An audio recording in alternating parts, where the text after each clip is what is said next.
Buenos días, tardes, noches. En esta clase vamos a hablar del segundo principio y de la entropía.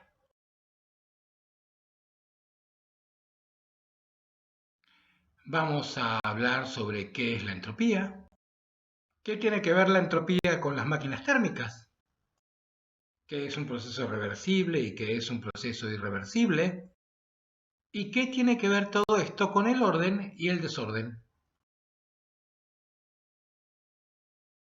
Ya habíamos visto que el segundo principio de la termodinámica tenía que ver con el rendimiento de las máquinas térmicas, con el aumento de la entropía en el universo y tiene relación con el incremento del desorden molecular. También hablamos de los distintos enunciados del segundo principio. Por ejemplo, el enunciado de Clausius, que dice que no existe proceso físico que pueda transferir energía de un foco frío a uno caliente en forma espontánea. Es necesario recibir trabajo para que eso ocurra. Y el de Kelvin, que decía que no hay proceso físico que logre transformar todo calor en trabajo, al 100%. También dijimos que estos enunciados eran completamente equivalentes. También describimos lo que era una máquina térmica, que es un dispositivo que produce trabajo en ciclos a partir del intercambio de calor. Extrae calor de un foco caliente, lo convierte en trabajo y en calor residual que cede a un foco frío. Y aclaramos que la sustancia que produce el ciclo puede ser cualquiera, puede ser agua, aire, gasoil. Y definimos también el rendimiento de una máquina térmica como el trabajo que podía producir sobre el calor absorbido, que era lo mismo que hacer 1 menos el módulo del calor cedido sobre el calor absorbido. En resumen, los enunciados de Clausius y Kelvin nos dicen que el rendimiento de una máquina térmica nunca puede ser más grande que 1. Y una limitación extra es la máquina que creó Carnot, una máquina reversible e ideal, que dice que el rendimiento es 1 menos la temperatura del foco frío sobre la temperatura del foco caliente. Y una máquina real nunca va a tener un rendimiento mayor que el de esta máquina ideal de Carnot. Aquí podemos ver unos esquemas que nos dicen qué es posible y qué es imposible según el segundo principio de la termodinámica. Por ejemplo, es imposible una heladera, un refrigerador que envíe calor de un foco frío a un foco caliente sin recibir trabajo. El calor se transmite espontáneamente de un foco caliente a un foco frío. Y una máquina térmica puede transformar parte de ese calor del foco caliente en trabajo. También es imposible transformar todo el calor íntegramente en trabajo sin pérdida. Entonces, ¿qué es la entropía? En primer lugar, la entropía es una función de estado. O sea que al igual que la energía interna, solo depende del estado final y del estado inicial de la trayectoria de un sistema. No depende del camino seguido. Clausius definió la entropía como el calor intercambiado en un proceso reversible sobre la temperatura absoluta del sistema. Es decir, que la variación de entropía va a ser una integral entre la temperatura inicial y la temperatura final del sistema.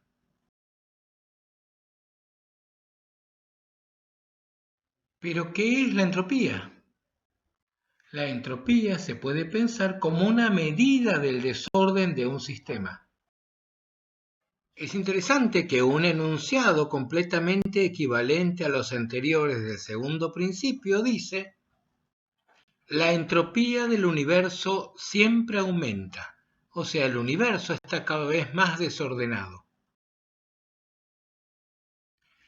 Un ejemplo, si sacamos hielo de la heladera, este va a terminar fundiéndose porque está en contacto con un ambiente de mayor temperatura. ¿Podría ocurrir que el agua líquida, en contacto con un ambiente a 20 Celsius, se transforme en hielo a 0 Celsius? Por supuesto, esto no pasa.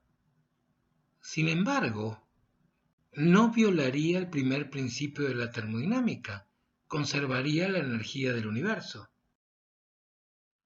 Analicemos este ejemplo a partir de la definición de entropía. El diferencial de variación de entropía va a ser el diferencial de calor reversible sobre la temperatura absoluta del sistema. La presión del sistema no cambia. Entonces podemos pensar el intercambio de calor como el calor específico a presión constante por la masa por la variación de temperatura.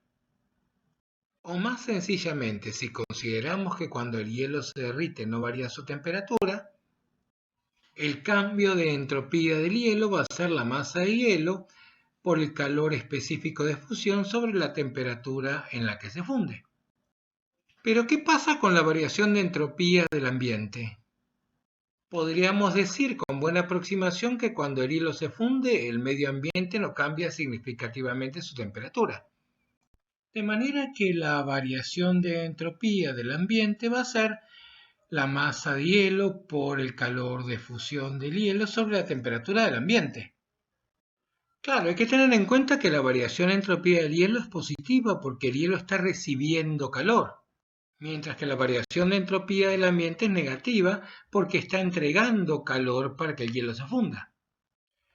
Pero como la temperatura de fusión del hielo es menor que la temperatura del ambiente, la variación de entropía del hielo es mayor que la del ambiente. De manera que la variación de entropía del universo, que es la variación de entropía del hielo, más la variación de entropía del ambiente, va a dar un número positivo. Pero ustedes se podrían preguntar, un diferencial de entropía se piensa como un diferencial de calor intercambiado reversible sobre la temperatura. Pero ¿qué pasa si tengo una transformación irreversible? Lo que uno tiene que tener en cuenta es que la entropía es una función de estado. Solo depende del estado final y del estado inicial, no de la trayectoria seguida por el sistema. Quiero decir, dado un estado inicial y dado un estado final, siempre puedo imaginar un camino reversible entre los dos. ¿Qué es un camino reversible? Es un proceso en el cual el sistema, instante a instante, está en estado de equilibrio. Imaginen un trozo de hielo que se derrite y después llega hasta los 20 grados Celsius como agua, en donde los incrementos de temperatura sean tan pero tan pequeños que el sistema siempre se encuentra en equilibrio térmico. Eso sería un proceso reversible, por supuesto, sería un proceso ideal. En términos de la definición de entropía, la variación de entropía del agua va a ser igual a la variación de entropía del hielo al fundirse, más la variación de entropía del agua al pasar de 0 grados Celsius a 20 grados Celsius. Esto da como resultado 3,64 calorías sobre Kelvin. Pero el entorno, que en definitiva entrega 1000 calorías y se encuentra a 293 Kelvin constantes, tiene una variación de entropía de menos 3,41 calorías sobre Kelvin. Es decir, que la variación total de entropía, la variación de entropía del universo, que es la suma de la variación de entropía del hielo más la variación de entropía del medio ambiente, va a ser positiva de 0,23 calorías sobre Kelvin. Ahora imaginemos un gas que se expande. Imaginemos un cilindro lleno de gas que tiene un pistón y que se mantiene a una presión de equilibrio porque tiene encima un montón de polvo.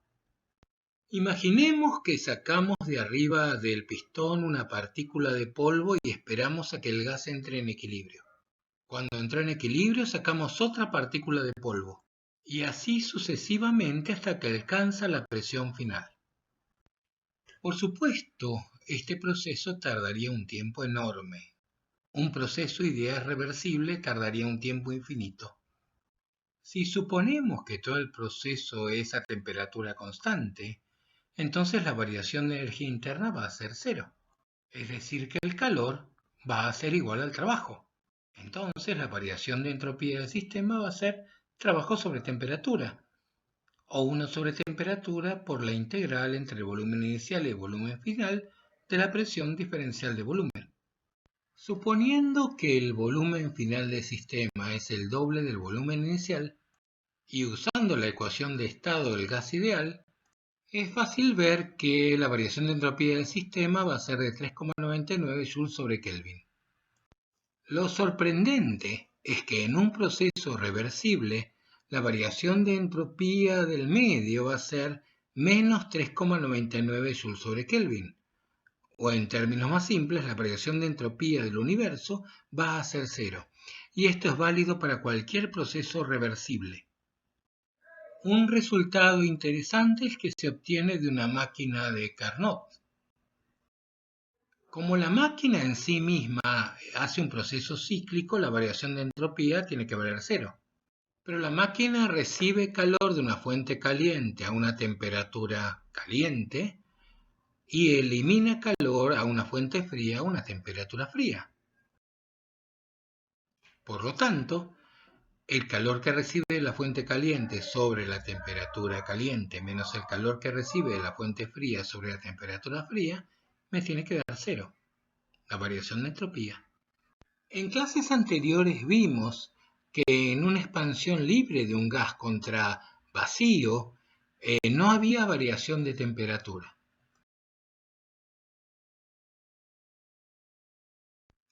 Como entonces el calor tiene que ser igual al trabajo porque la variación de energía interna va a valer cero,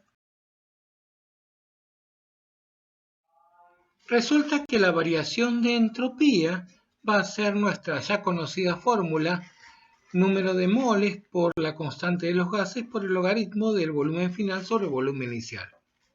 Un valor positivo.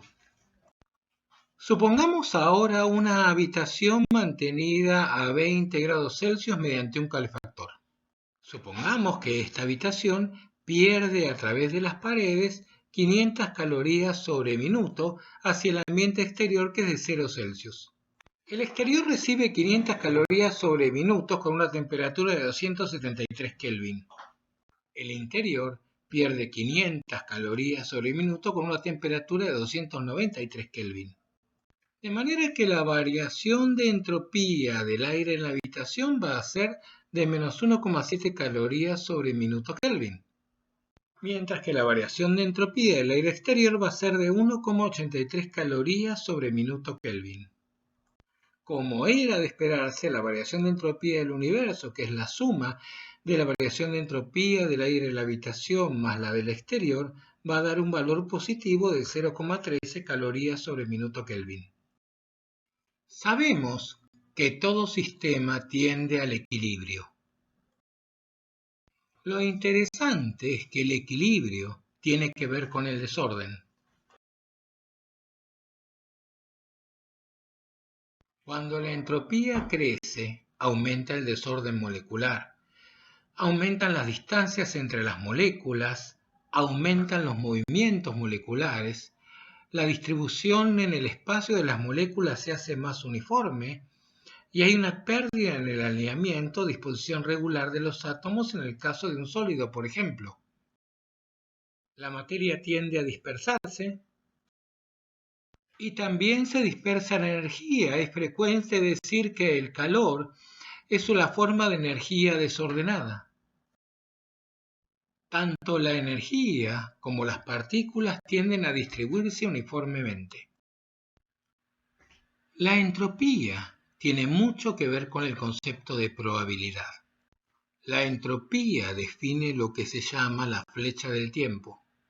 Si tenemos un vaso de vidrio sobre la mesa y este se cae, se va a romper. Esto a mí me pasa todo el tiempo, tengo que confesarlo. Pero es posible que ese vaso se reconstruya espontáneamente y suba a la mesa? Desde el punto de vista del primer principio, eso es perfectamente posible. No viola ninguna otra ley de la física.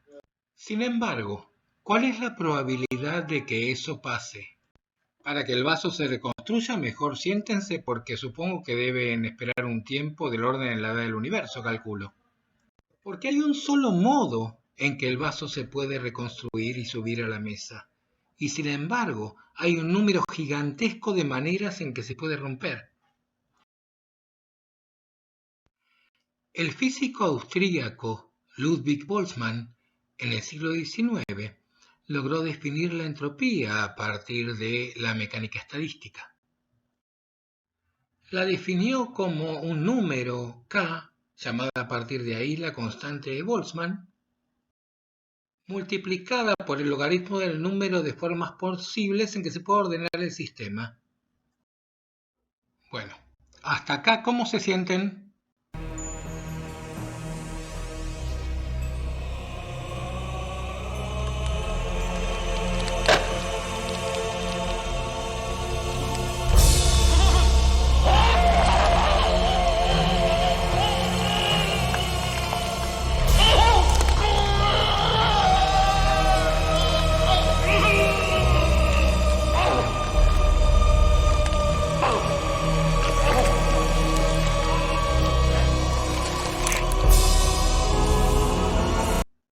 La entropía es una medida de la multiplicidad de un sistema.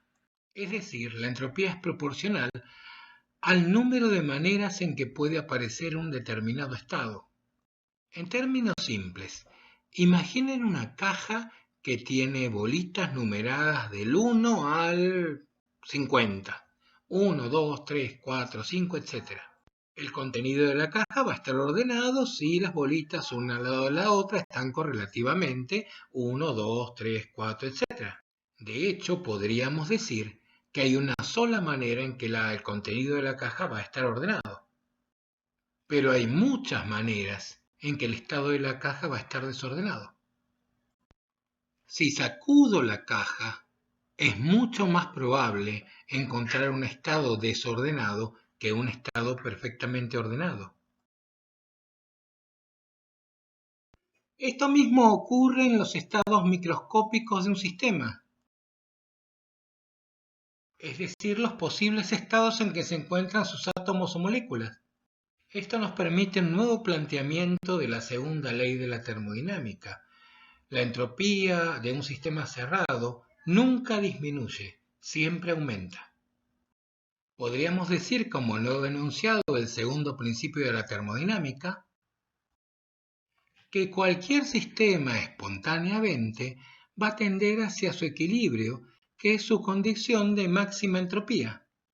En resumen, aquí tenemos una tabla que nos da los valores de calor, trabajo, variación de energía interna y variación de entropía para cada tipo de proceso reversible en un gas ideal.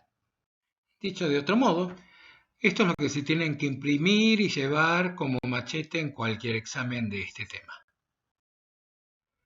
Entonces, retomando todo lo que dijimos hasta ahora, el primer principio dice que la energía de un sistema es una función de estado y varía de acuerdo a la expresión delta U igual a Q menos W. Y el segundo principio, que la entropía del universo siempre aumenta, siempre es mayor o igual que cero. Con esto terminamos con el tema termodinámica de este curso, así que para despedirnos, I've seen things you people wouldn't believe. Attack ships on fire off the shoulder of Orion. I watched C-beams glitter in the dark near the Tannhauser Gate.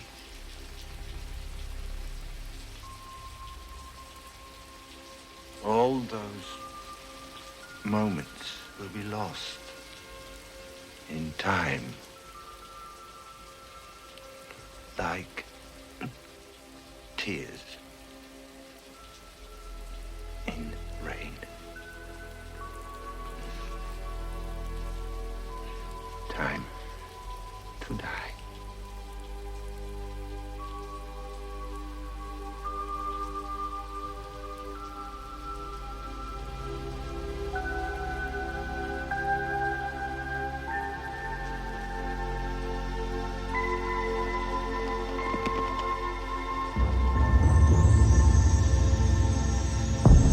Bueno, y con esto terminamos y nos vemos la próxima.